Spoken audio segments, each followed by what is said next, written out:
Un des premiers cas où les terriens ont appliqué le principe de précaution, c'était pour une histoire de trou dans la couche d'ozone.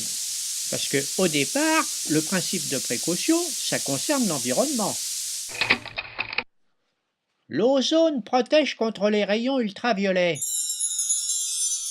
qui sont dangereux pour les organismes vivants. Ce trou est donc une menace grave et massive. Les terriens ont interdit l'utilisation industrielle de certains gaz qui pouvaient contribuer à agrandir ce trou avant d'avoir des certitudes scientifiques sur le rôle précis joué par ces gaz. Eh bien c'est ça le principe de précaution. Si les menaces sont graves et massives, on agit avant d'avoir des certitudes pour éviter qu'il soit trop tard. Vous suivez, patron? Alors après, les humains ont commencé à appliquer le principe de précaution aussi au domaine de la santé. Mais alors là, ils ont été moins bons, hein. Par exemple, ils ont tardé à interdire la transfusion du sang contaminé par le virus du sida, en disant qu'il fallait attendre encore un peu que la science lève les dernières incertitudes, que c'était pas si grave, et finalement, c'était trop tard. Faut dire que jusqu'à présent, les pauvres étaient habitués seulement à la prévention, c'est-à-dire à dire stop à des risques bien prouvés scientifiquement, comme pour l'alcool. Mais la précaution, c'est agir avant d'avoir toutes les certitudes, et ça, c'est nouveau pour eux, et donc pas facile à mettre en place. C'est vrai. Avant, les choses étaient plus simples. Nous, les scientifiques, on se mettait d'accord sur un sujet et on pouvait dire « Voilà ce que dit la science, suivez son avis ». Maintenant, on est souvent obligé de dire « On n'est pas encore sûr des conséquences de telle ou telle évolution technologique, mais attention, ces conséquences peuvent être si graves qu'il faut prendre des précautions ».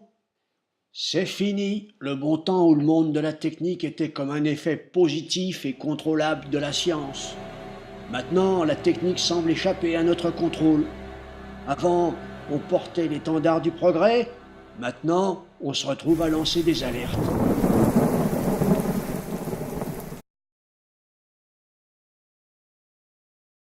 Depuis des milliers d'années, sous nos pieds, des micro-organismes sans défense se changent en gaz.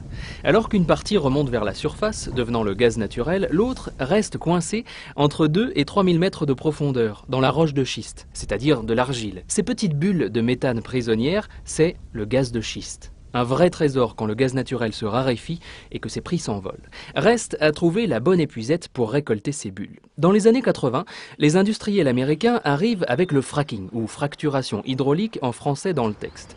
Le principe, fissurer la roche de schiste avec des charges explosives, puis envoyer à très haute pression un mélange de sable, d'eau et de produits chimiques. Les bulles de gaz ainsi secouées remontent alors via le forage à la surface. Mais cela nécessite de grandes quantités d'eau.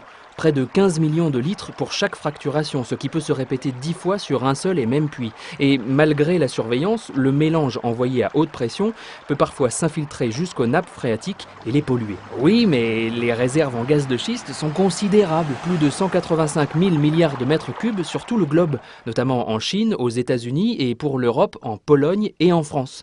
Les réserves supposées sous le sol français pourraient assurer plus d'un siècle d'autonomie gazière. Et mieux, derrière les bulles de gaz de schiste se cache du pétrole de schiste. Et puis, c'est aussi une source d'emploi.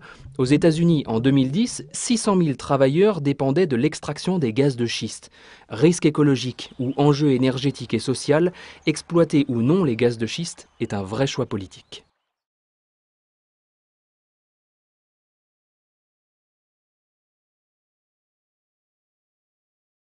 Rapport sur le gaz de schiste. Ouais. Qui a été publié hier, Nicolas. Qu'est-ce qu'on en dit de ce rapport? Moi, un rapport de plus, il y avait une armoire à caler quelque part. Oui, bon, peut-être, mais l'existence du rapport est bien, parce que c'est la posture du rapport que j'aime bien. Il nous invite à prendre quelques précautions vis-à-vis du principe de précaution. Il nous dit, c'est quand même une chance potentielle pour l'économie et un intérêt pour l'économie française que ces gaz de schiste. On n'a pas d'ailleurs la certitude. Rapport parlementaire. Rapport parlementaire. Vous avez un député PS, Christian Bataille, et un sénateur UMP, Jean-Claude Lenoir, donc c'est œcuménique, qui nous disent Ils appellent en fait à la fin de l'obscurantisme et à apaiser le débat entre les dévots des gaz de schiste et les ayatollahs contre les gaz de schiste. Alors qu'on est sur un débat technique où même les scientifiques sont partagés, même les scientifiques manquent de connaissances, vous avez après un débat public où chacun dans sa posture, et vous avez des furieux qui ont la conviction qu'ils ont raison, qu'ils ont la vérité et que c'est comme ça et pas autrement. Et d'ailleurs, regardez la réaction de Delphine Bateau. Non, non! Non, on ne changera rien. Attendez avant de dire on ne changera rien.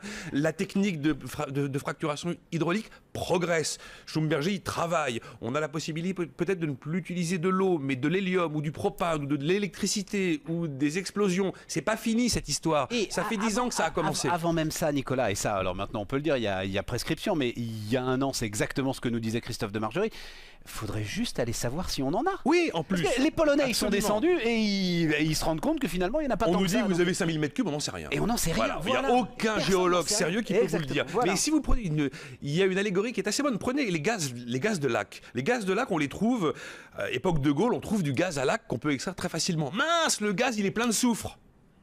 Qu'est-ce qu'on fait? Recherche et développement, innovation. On trouve la technique de désulfurisation du gaz de lac et on va réussir à extraire 6000 m3 de gaz à lac pour plusieurs générations françaises. Aujourd'hui, en 2013, avec le principe de précaution, on n'irait pas voir. Ouais, c'est ça. Voilà.